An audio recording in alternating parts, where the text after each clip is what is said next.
Hello बच्चों, कैसे हैं आप सब। आई होप आप सब अच्छे होंगे। आपकी स्टडीज बहुत ही ज़बरदस्त चल रही होगी।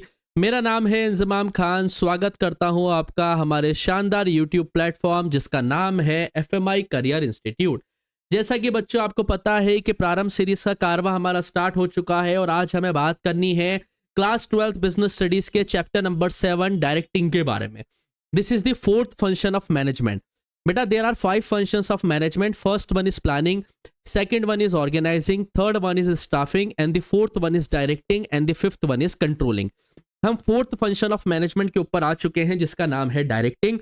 इससे पहले हमने जो प्रीवियस 6 चैप्टर्स हैं उनको बहुत ही शानदार तरीके से पढ़ा है। अगर अभी तक आपने उनकी वीडियोस को नहीं देखा है तो आप फटाफट से प्लेलिस्ट सेक्शन में जाएं और अपने उन सभी वीडियोस को देखकर अपनी प्रिपरेशन को स्ट्रांग करें और फटाफट से नोट्स बना लें। और कोई भी अगर आपको डाउट रहती है तो आप कमेंट सेक्शन में अपने सवालों को छोड़ सकते हैं। वीडियोस अगर आपको पसंद आ रही हैं तो वीडियोस को लाइक करना है, दोस्तों के साथ शेयर करना है और चैनल को सब्सक्राइब करना ना भूलें। बेल आइकन पे जरूर क्लिक करना ताकि आपको वीडियोस के नोटिफिकेशंस टाइम टू टाइम पर मिलते रहें। चलिए बच्चों, अब हम बात करते हैं डायरेक्टिंग फंक्शन ऑफ मैनेजमेंट के बारे में। इससे पहले जो हमने फंक्शन पढ़ा था वो स्टाफिंग पढ़ा था। स्टाफिंग फंक्शन हमने पढ़ा था finding the right person for the right job according to the qualification. हमें सही पर्सन को सही जॉब देना है ताकि वो 100% इफेक्टिवनेस और एफिशिएंसी के साथ काम कर पाए। और आज हमें बात करनी है फोर्थ फंक्शन ऑफ मैनेजमेंट के बारे में, दैट इज डायरेक्टिंग। डायरेक्टिंग का मतलब क्या होता है? डायरेक्शन प्रोवाइड करवाना, गाइडेंस प्रोवाइड करवाना। सिंपल अगर कॉन्टेक्स्ट में हम इसका मतलब समझे तो डायरेक्टिंग का मतलब होता है एम्प्लॉइज को या अपने सबऑर्डिनेट को इंस्ट्रक्शंस देना और उन्हें गाइड करना कि उन्हें कैसे काम करना है। Getting my point? इसके अंदर हम इंस्ट्रक्शंस देते हैं अपने एम्प्लॉइज को, गाइडेंस प्रोवाइड करवाते हैं, उनकी काउंसलिंग करते हैं। काउंसलिंग का मतलब यहाँ पे ये है कि एम्प्लॉइज को while working the performance of job, काम के दौरान अगर उन्हें कोई भी दिक्कत आती है तो उससे रिलेटेड जो उनको प्रॉब्लम्स आती है उनको सॉल्व करना ही काउंसलिंग कहलाता है। मोटिवेशन जो हम देते हैं, लीडरशिप जो हम देते हैं अपने सबऑर्डिनेट्स को अपने ऑब्जेक्टिव को अचीव करने के लिए, ऑर्गेनाइजेशन के ऑब्जेक्टिव अचीव करने के लिए, तो ये जो इंस्ट्रक्शंस है, गाइडेंस है, ये जो काउंसलिंग है, ये जो मोटिवेशन है, या जो लीडरशिप है, ये सभी चीजें मिलके क्या कहलाती है बेटा? डायरेक्टिंग फंक्शन कहलाती है। इन शॉर्ट, डायरेक्टिंग फंक्शन के अंदर हम अपने एम्प्लॉयज को इंस्ट्रक्शंस प्रोवाइड करवाते हैं कि क्या काम करना है, गाइडेंस देते हैं कि कैसे काम करना है, काउंसलिंग करते हैं, उन्हें कोई भी प्रॉब्लम आती है तो उनको सॉल्व करने का काम करते हैं, टाइम टाइम पर उनको मोटिवेशन देने का काम करते हैं और साथ के साथ हम लोगों को लीड करने का भी काम करते हैं। ऑर्गेनाइजेशन के ऑब्जेक्टिव्स को अचीव करने के लिए जो इंस्ट्रक्शंस, गाइडेंस और जो काउंसलिंग एम्प्लॉयज की करी जाती है उसी प्रोसेस को हम क्या कहते हैं बेटा? डायरेक्टिंग कहते हैं। डिफरेंट डिफरेंट ऑथर्स ने भी इसकी डेफिनेशन अलग अलग दी है। जैसे अर्नेस्ट डेल ने डेफिनेशन दी है कि directing is telling people what to do. Directing का मतलब क्या होता है? लोगों को बताना कि उन्हें क्या करना है और अपनी बेस्ट एबिलिटी के साथ, अपनी 100% इफेक्टिवनेस और एफिशिएंसी के साथ उन्हें काम करना है। क्या करना है ये बताना ही डायरेक्टिंग फंक्शन है मैनेजमेंट का, अर्नेस्ट डेल के हिसाब से। और कुंट्स और ओ डेल ने क्या डेफिनेशन दी है डायरेक्टिंग की? डायरेक्टिंग का मतलब होता है ये एक एग्जीक्यूटिव फंक्शन है जिसमें हम गाइड करते हैं और ऑब्जर्व करते हैं सबऑर्डिनेट को। ये वो फंक्शन ऑफ मैनेजमेंट है जिसमें चीजों को एग्जीक्यूट किया जाता है, यानी कि इंप्लीमेंट किया जाता है फाइनल तरीके से। सी नेक्स्ट आता है हमारा topic, what are the characteristics of directing, और we can say that what are the features of directing. तो डायरेक्टिंग एक वो फंक्शन है मैनेजमेंट का बेटा जहां पे डायरेक्टली एक्शन जो होता है वो इनिशिएट हो जाता है। ये एक वो फंक्शन ऑफ मैनेजमेंट है जिसमें हम अदर फंक्शंस ऑफ मैनेजमेंट के अंदर तो हम चीजों को बेस बना रहे हैं, प्रिपेयर कर रहे हैं। ये एक वो फंक्शन ऑफ मैनेजमेंट होता है जहां पे वास्तव में काम स्टार्ट हो जाता है, यहाँ पे एक्शन स्टार्ट हो जाता है। ये एक वो फंक्शन ऑफ मैनेजमेंट है जहां पे हम काम को एक्चुअल में क्या कर देते हैं बेटा? स्टार्ट कर देते हैं। सेकंड हमारा कैरेक्टरिस्टिक होता है directing takes place at every level, चाहे वो बिजनेस का टॉप लेवल हो, चाहे मिडिल लेवल हो, चाहे लोअर लेवल हो। डायरेक्टिंग एक परवेसिव कॉन्सेप्ट है। ये मैनेजमेंट के हर एक लेवल के ऊपर इंप्लीमेंट होता है।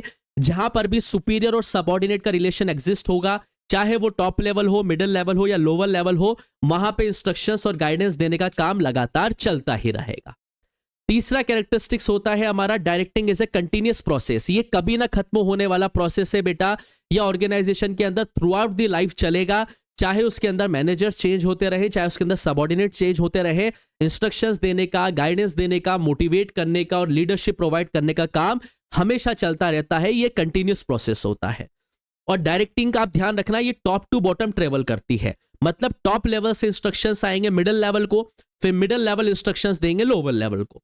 गाइडेंस आएगा टॉप लेवल से मिडिल लेवल को, फिर मिडिल लेवल से जाएगा लोअर लेवल को। तो डायरेक्टिंग एक ऐसा फंक्शन ऑफ मैनेजमेंट है बेटा जो टॉप से बॉटम की तरफ फ्लो करता है, बॉटम से टॉप की तरफ फ्लो नहीं करता। ये इसमें एक हायरार्की होती है जो टॉप लेवल से आती है, फिर मिडिल लेवल तक जाती है, और फिर मिडिल लेवल से अपने इमीडिएट सबऑर्डिनेट यानी कि लोअर लेवल को जाती है। Getting my point? So these are the 4 characteristics of directing, that is it is initiate action, it take place at every level, it is a continuous process, कभी ना खत्म होने वाले प्रक्रिया है ये, और टॉप टू बॉटम फ्लो करती है। सर इसकी इंपॉर्टेंस क्या है बिजनेस के अंदर? बिजनेस के अंदर इसकी सिग्निफिकेंस क्या है? डायरेक्टिंग फंक्शन किस तरीके से एक इंपॉर्टेंट रोल प्ले करता है बिजनेस को सक्सेस दिलाने में? बेसिकली बच्चों क्या है, यहाँ पे एक्शन इनिशिएट हो जाता है। जितने भी हमने फंक्शंस ऑफ मैनेजमेंट पढ़े उसमें या तो हम प्लानिंग कर रहे हैं, या ऑर्गेनाइज कर रहे हैं, या स्टाफ को रख रहे हैं। ये वो फंक्शन है जहां पे वास्तव में काम स्टार्ट हो जाता है, जो भी ऑर्गेनाइजेशन के डिजायर्ड ऑब्जेक्टिव्स हैं उनको अटेन करने के लिए, उनको अचीव करने के लिए। ये वो फंक्शन ऑफ मैनेजमेंट है बेटा जहां पे एम्प्लॉयज के एफर्ट को इंटीग्रेट किया जाता है, एक किया जाता है, यूनाइट किया जाता है। देखिए एक ऑर्गेनाइजेशन के अंदर डिफरेंट एम्प्लॉयज काम कर रहे होते हैं, इन सभी एम्प्लॉयज के एफर्ट्स को एक फिक्स्ड ऑब्जेक्टिव की तरफ, एक फिक्स्ड टारगेट की तरफ इंटीग्रेट करना ही मेन रिस्पॉन्सिबिलिटी होती है मैनेजर की, और मैनेजर इस काम को परफॉर्म कर पाता है with the use of the function directing. क्योंकि डायरेक्टिंग के अंदर वो बताता है कि हर एक एम्प्लॉय को क्या काम करना है, कैसे करना है, कोई प्रॉब्लम आती है तो उनको सॉल्व करता है, और मोटिवेशन भी प्रोवाइड करवाता है ताकि सभी एम्प्लॉयज के एफर्ट इंटीग्रेट हो पाए, एक हो पाए, और एक पर्टिकुलर डायरेक्शन पे काम कर पाए। थर्ड इंपॉर्टेंस होती है मोटिवेशन प्रोवाइड करवाता है। भाई डायरेक्टिंग फंक्शन के अंदर हम हर एक इंडिविजुअल एम्प्लॉय की प्रॉब्लम को भी सॉल्व करते हैं, उन्हें मोटिवेट भी करते हैं, और लगातार उन्हें गाइड भी करते हैं, जिससे क्या होता है एक पर्टिकुलर एम्प्लॉय का मोटिवेशन इंक्रीज होता है जब उसे एक इफेक्टिव लीडरशिप मिलती है, इफेक्टिव गाइडेंस मिलता है, और वो अपने काम को 100% इफेक्टिवनेस और एफिशिएंसी के साथ परफॉर्म कर पाता है। उसके बाद हमने पढ़ा है बेटा बैलेंस इन ऑर्गेनाइजेशन। डायरेक्टिंग क्या करता है बेटा, एक बिजनेस ऑर्गेनाइजेशन के अंदर स्टेबिलिटी और बैलेंस को क्रिएट करता है, क्योंकि बिना कॉपरेशन और बिना कमिटमेंट के जो है डायरेक्टिंग फंक्शन सही तरीके से इंप्लीमेंट नहीं हो सकता।